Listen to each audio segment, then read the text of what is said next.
So I left Dubai and went to Lagos, Nigeria for the first time. I went there with the likes of Mooncall, Da Vinci, Alright, I'm sitting on your ass. Alex M Crypto, and I spent a week there, experienced really real Nigeria Lagos experience. And in this video, guys, I want to share that with you because I do travel a lot, but I never really get to share my stories in all these places that I go to. So we're gonna start these episodes now with this show called Let's Talk About Nigeria in this case.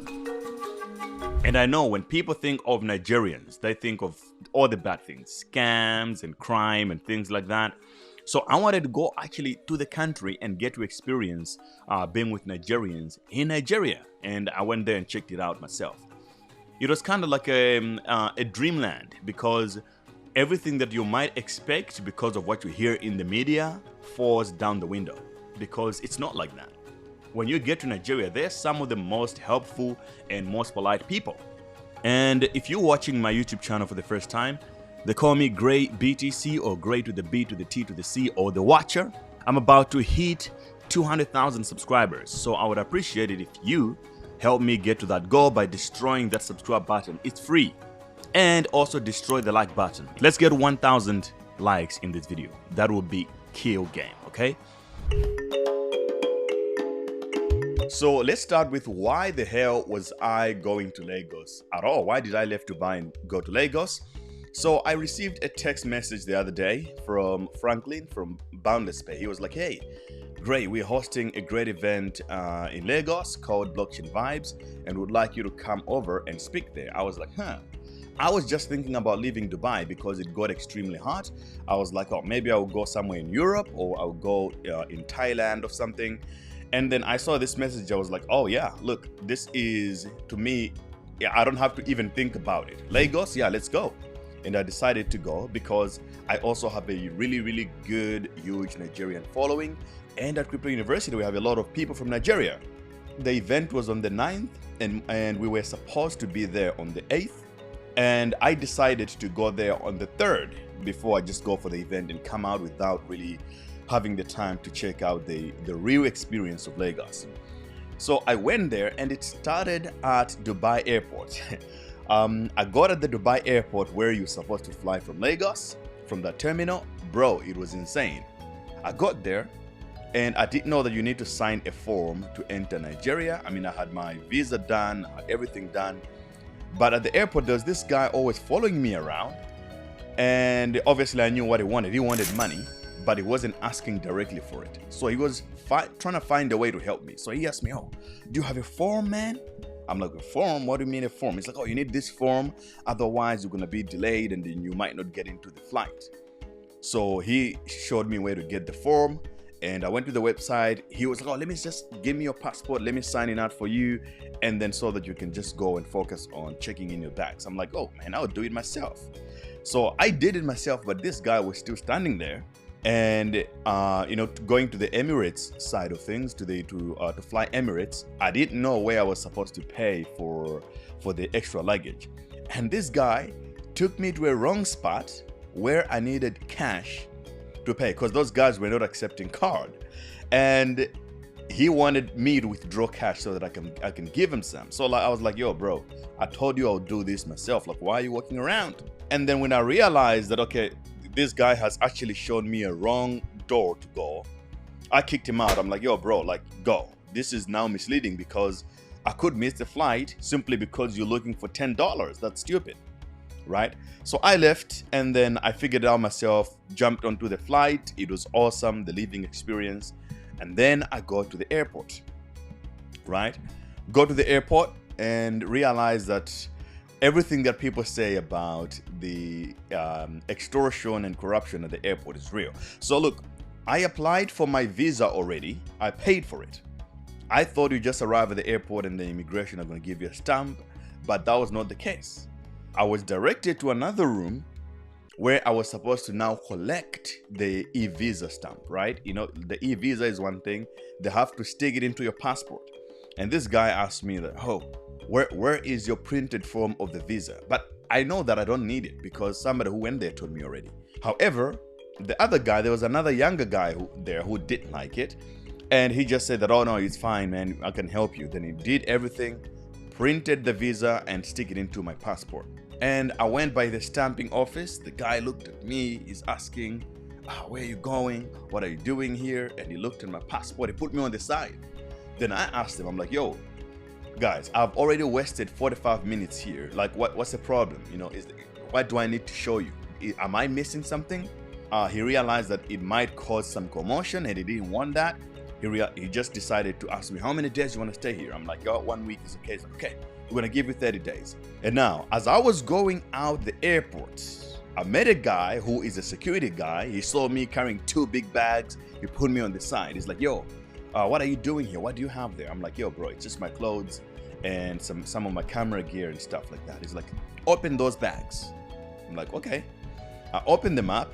And then my backpack has all my gear for filming, right? Cameras, laptops, everything.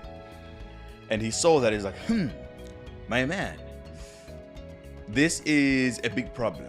You need to pay a bond. So I'm like, what, a bond? What are you talking about, a bond? He's like, oh, you have a lot of camera equipment. Are you going to sell these things in Nigeria?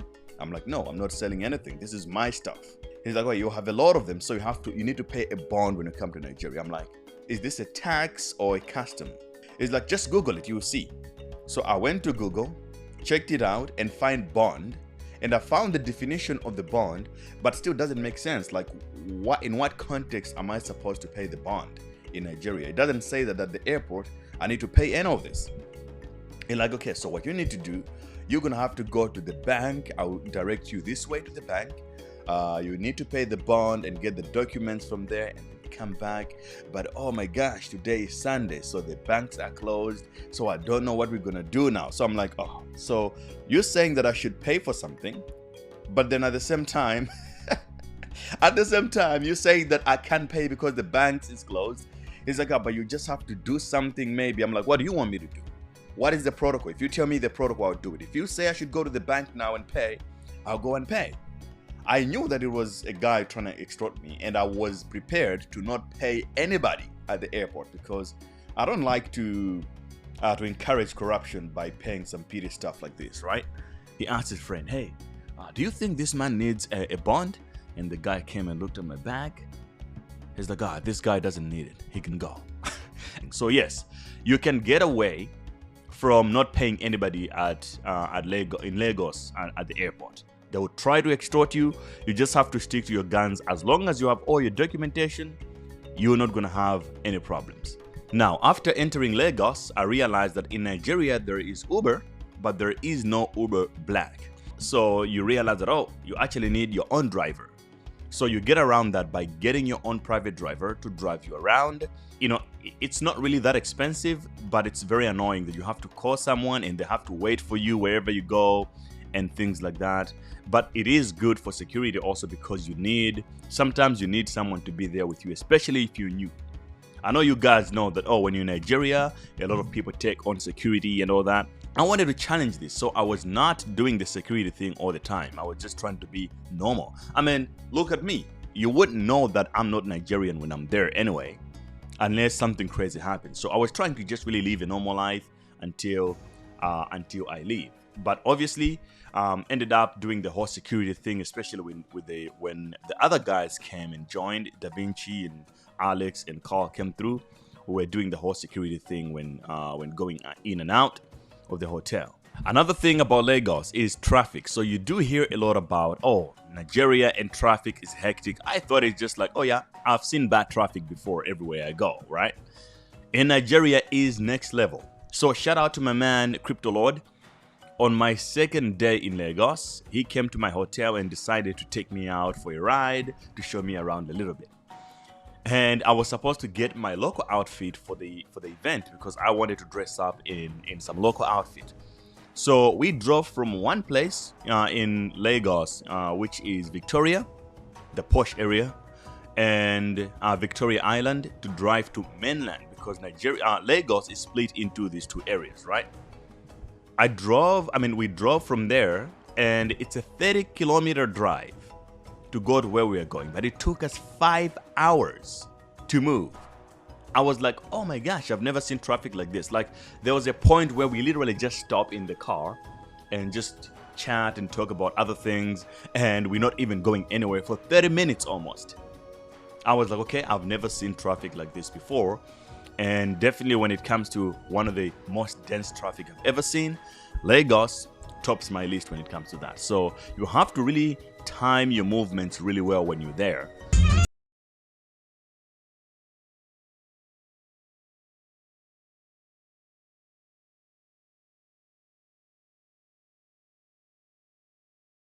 Thing about Lagos, Nigeria, or Nigeria in general is the food, man. The food out there, guys. You guys have the best food in the world. I already like West African food. It's pretty much my favorite, but I had never been there to experience the local food firsthand on my own, and this time around I did it. So I was looking forward, and I said on Twitter that, yo, I'm going to Nigeria for the food. Mr. Grey, what are you eating today? I'm eating edikang ikong soup, and I also eat obono soup. Not much. So I eat round one, I wait a few minutes, I do business, and then I go for round two, then I go for round three. I know gentleman at all. The African man, original. When I got there at the hotel that I stayed at, man, the food was the bomb, bro. It's like fresh food, mostly organic. And I was eating a lot. I was eating like 3 times a day. Typically, I eat once a day, right? Because I'm trying to play keto at the same time, look healthy, look good, not get fat. But when I was in Nigeria, I was at a risk of literally pumping up. So Nigeria itself is cheap, to be honest. It's very, very cheap, but it's very hard to make money when you're there for a lot of people. So that's why I have a lot of hustle and a lot of Nigerian people online, just like India, right? It's a huge country, and opportunities are scarce. The currency is terrible, and life is really cheap. So if you want to have a blast, if you make a few $1,000s per month, I think you can really live like a king almost in Nigeria if you want to, because most people don't really earn that much. And there is, when it comes to security, most people talk about security. Oh, is it secure? Do I need security all the time? Well, not really. Especially if you look like me, you probably don't need it, because you just move around normal, and because the entire country speaks English, you don't really stand out that much. I realize that when I speak, or when another person speaks English, they might not pick up very quickly that you're not Nigerian. They might sometimes think that you are Nigerian, but you lived overseas, or you are from another region of the country where the accent is different. But everybody speaks English, so you don't really get to stand out that much, which I like a lot, because it was different from when I was in Serbia, for example, right? Serbia, I was standing out a lot. Number 1, language. Number 2, look at me, right? Which is okay. I had a good time. And I'll tell you, if you're a black guy in an all-white country, or if you're a tourist, no matter what color you are, if you're a tourist in some country, people want to take advantage of you. So sometimes it doesn't help to look different. So the city itself is very big, right? It's a lot of people everywhere. It's busty, has a lot of energy, but it's not clean, right?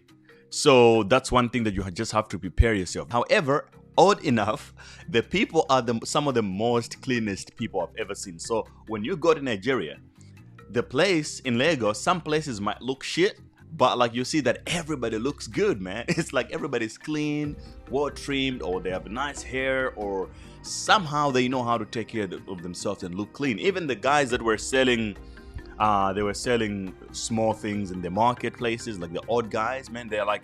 They have beautiful skin, well shaved. I'm like, wow. It was incredible to see for me. Like, okay, there is a distinction between the city and the people. The people are hardworking. They know how to grind. They know how to get away to get things for themselves. But the governance there is so shit. So you realize when you're in Lagos that there's a lot of wealth and a lot of money there, but there is just bad governance. So there is a complete disconnect between the country and the people, because it's almost like the country is extremely broke, but the people are rich. So you get to see these dynamics where you're in an area, in a good area supposedly, and you have this big mansion or a huge hotel, and next building or next plot to it is just an empty place or it's a shitty house simply because of the ownership structure of land and the zoning of the area, right? Everybody can own anything everywhere. I actually lived in the downtown area. The downtown area of Chile is actually the poor area of Chile. And most people don't even like it. I like that. But that poor area is nothing. Is rich. Compared to right. Compared to here, basically. What were your expectations though? What did you expect? Well, we went to even the rich area, and I was not impressed. That is Banana Island. Yes, Yeah. that's how. So that is where the billionaires, Exactly. the Dangote, the richest man in the world. I mean, the richest man in Africa, lives there. Yes, I have to admit, right? I mean, I could be false about it, but I know some people would go, yeah, it's okay. But I have to admit, it was not impressive down in that area. In a lot of areas, it's a mixture of rich people and not so rich people mixed in together. Whereas in most places that I've been to, like say South Africa is almost like you go in a rich area, everyone's rich. And then you go to a poor area where everyone's also poor. So you have all these averages playing out. In Nigeria, it's completely different from that aspect. But otherwise, Lagos has everything you need as a person when you're traveling, right? It has, if you play golf, I went to some golf courses there. It has the restaurants, it has the bars, it has the clubs. Literally imagine, I went to the club. I was checking out nightlife with the guys. Some of the best clubs I've ever seen in my life are in Lagos. Like I'm not a club person. I don't like clubbing. I don't like partying. But I went to this club, so I was like, yo, if all clubs were like this, I would literally be going to the club every weekend. It's crazy. I went to some club and I found some DJs there. Some nerds on their laptop there at the club, by the way. Met some smart kids who are like 16 years old. They made some money in crypto. And they're blockchain developers, and they're just on a regular night at the club chatting, discussing crazy things. They have their own NFT projects. I was like, whoa. This is Nigeria you speak of? It was crazy. So I was like, okay, this is incredible. I went to some clubs like Victoria.